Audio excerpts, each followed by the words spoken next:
title for the message today, which is going to be brief, is Snakes Alive.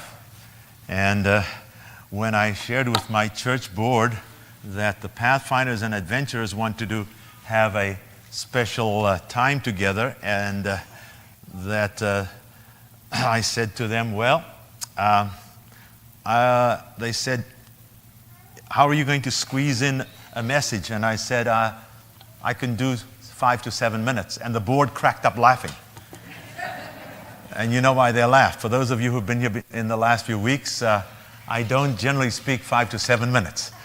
But I want to thank the adventurers for this part. And we're still getting our wheels together and making sure we can work together. If you're new here for the first time, I'm new here myself. Was installed, consecrated on February the 10th. And so we're still trying to get connected and working things out. But I thought I would share here, snakes alive, beware that old serpent. I know many of you don't like to look at snakes, and you see how fast that was. Okay? So I've tried to be very careful today. But let me ask you the question as we begin. What do you think about rattlesnakes? Warm, cuddly? Anybody think warm, cuddly? Nobody. And you know what's interesting? I just discovered this yesterday. And this was in public news less than a year ago. That guess what? Rattlesnakes are warm and cuddly.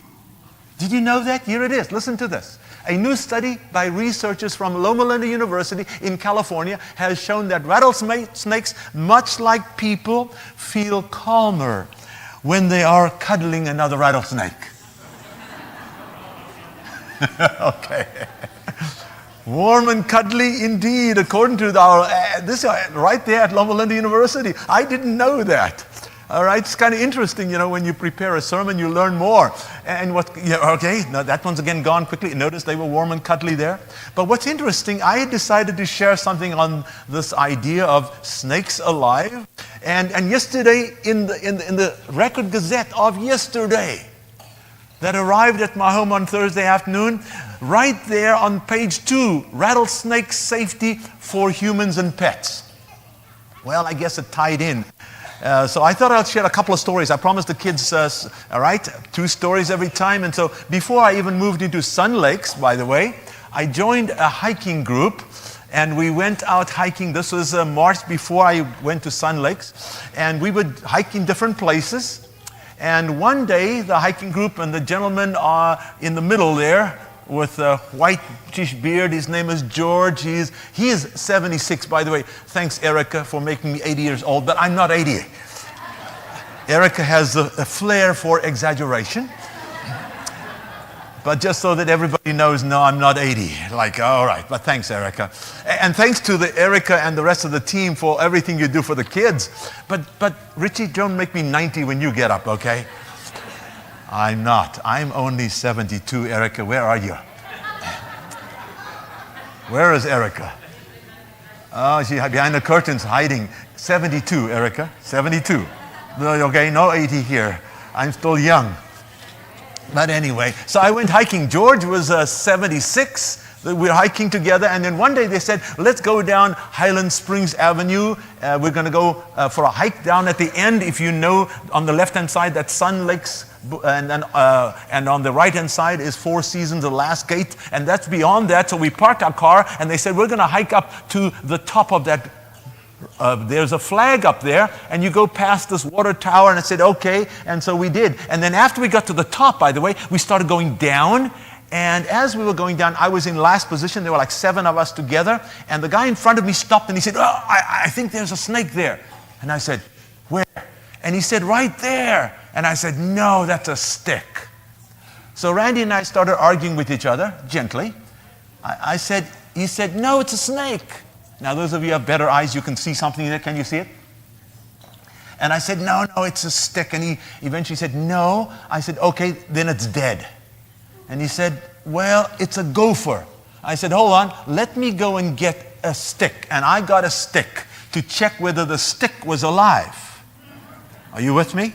Got to be careful. So I took the stick and I poked. Let's see if I can get my video going. Randy started taking pictures.